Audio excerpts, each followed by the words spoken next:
And we are back on Big Board Sports. As promised, Jeff Goodman, ESPN basketball insider, the man who knows everything that's going on just about with every player. I don't know how he keeps track of it all.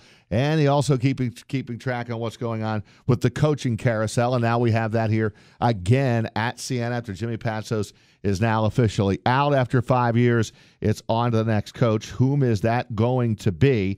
And good morning to you, Jeff Goodman. We thank you for a few minutes. We've heard Patrick Beilein. We've heard Jerry McNamara. I think we're throwing out Rick Pitino. Where do you stand? Who are we talking about at the moment?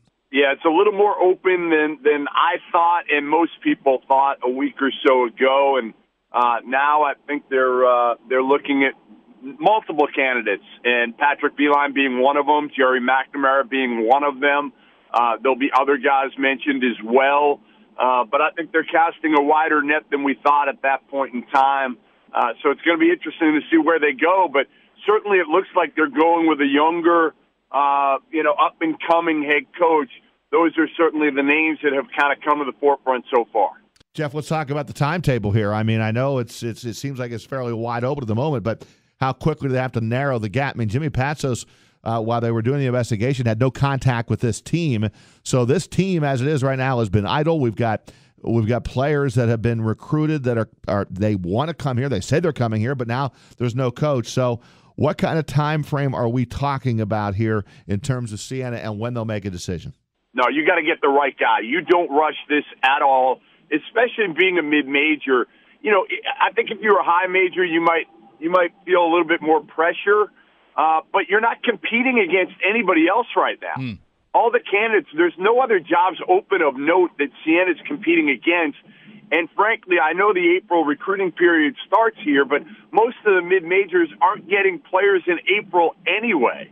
They're waiting through July and seeing kind of what players trickle down, because everybody, all the high major players right now, or guys that think they're high major, they wait it out, and a lot of them don't get what they want, and they wait until, July, through July into August. So there's very little pressure, unless you're talking about scrambling for a guy who's still on the board to play at Siena this coming year. But the next recruiting class, no rush at all. ESPN college basketball insider Jeff Goodman with us here on Big Board Sports and 104.5 The Team ESPN Radio. Jeff, a couple of names that have just kind of been thrown out at me as locals. Scott Cherry, who is at High Point, as you know, he's a Saratoga guy. There may be some interest from him. I don't know if Siena would show the mutual interest. Paul Hewitt, who, of course, was at Siena before in his career. Maybe he comes back. I've heard rumors that maybe one of Mike Bray's assistants at Notre Dame could be near the top of Siena's list. Is there a name that we haven't already thrown out there, be it McNamara or Beilein, that people may be talking about here in the next few days? Listen, to me, Hewitt should be at or near the top of the list. I actually saw him about a week and a half ago down in Atlanta when I was there for the McDonald's game, and he's still got that passion, that hunger to coach. Right now, he's a scout with the Clippers. Obviously, he's revered back in those parts, and what he did at Siena when he was a head coach, and he's a recruiter. I mean, listen, look at what he did at Georgia Tech, getting in elite players, one and dones, getting Georgia Tech to the national title game. Things didn't work out quite as well at George Mason, but you look at some of the players that he brought in and where they've landed and some of the success that they've had at higher levels. So I think Hewitt should certainly be mentioned, but again, it depends what they want. Do they want a younger guy like a Jerry McNamara, like a Patrick Beilein, or do you want a guy who's done it for years, like a Paul Hewitt? It'll be interesting to see which way they go. You've been all over this story, Joe Cremo leaving Albany as a grad transfer, and follow Jeff on Twitter for some of the latest at Goodman ESPN. And I was texting a little bit with Joe last night, Jeff, and he said the trip to Creighton over the last weekend was terrific. He's going to go visit Texas this coming weekend. What kind of timetable do you put on Joe's decision, and how many more visits do you think he'll take? I know he's enjoying this recruitment process.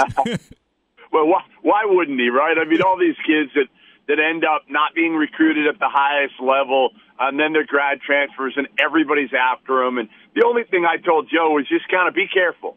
and I tell all these grad transfers the same thing because the high majors, a lot of them don't really know much about you, and they're taking you a lot of times, and I'm not saying this necessarily in Joe's case, but they're taking you because they have a scholarship, you're a grad transfer, you're there a year, so there's very little commitment, there's very little risk on their part. So I think Joe will help with school. He's got to find the right fit. And I was texting with him the other day, too, and he said he liked his Creighton visit. And I think most of these kids that are grad transfers go through a couple visits, and then they start to feel a little pressure. They think they're going to take all five, and then some of these schools get somebody else, and it takes them out of the equation for a couple of schools, and then they say to themselves, all right, I don't want to miss out on all these opportunities I have and start over. So they end up kind of, pulling the cord and making a decision. So it'll be interesting to see where Joe ends up, but he'll end up at a high major, and I think he'll have a good year. He's just got to, again, find the right fit for him, and he's already done a good job of that because he's turned down some other big-time schools because it hasn't fit him, whether it's style of play, playing time, whatnot. Jeff, let's skip ahead to our local high school player, the highly recruited JGIII, Joseph Girard III.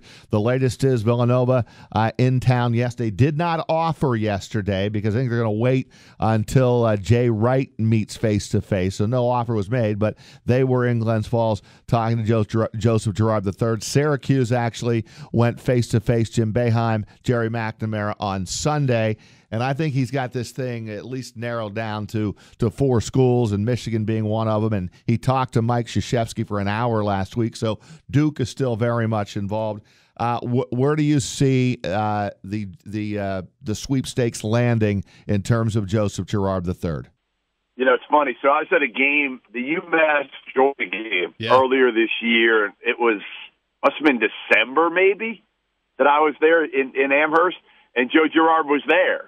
Taking a visit, and people were raving to me about him. I hadn't seen him play at this point, and one of the UMass assistants was saying how good he is, and they were hoping they could get him. It was Cliff Warren, who was actually on Paul Hewitt's staff at Georgia Tech years ago, and Girard has completely blown up ever since, and he's going to have every option because he can score the ball. I mean, he's obviously a talented kid, and when Duke gets involved in Villanova, what more can you ask for at this point? So he again, kind of like Cremo, has got to find the right place for him because, I'm talking to a kid last night, Wenyon Gabriel, okay, who's a kid from New Hampshire who decided he blew up late, and he decided to go to Kentucky, pick Kentucky over Duke, but none of those schools were recruiting him going into his final AAU season, and he blew up.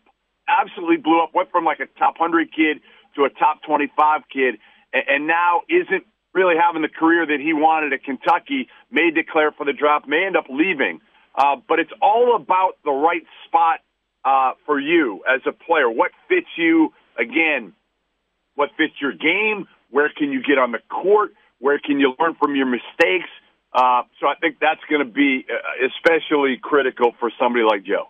I thought choosing Ithaca instead of Syracuse was a life-changing decision. These kids have some serious pressure, and they know it. But we've seen them perform under pressure. There's no doubt about that. Jeff, always appreciate your time so much. Thank you. And obviously, as the Siena head coaching search unfolds, as Joe Cremo makes his decision, we will be back in touch. Thank you. You got it, man. Thanks for having me.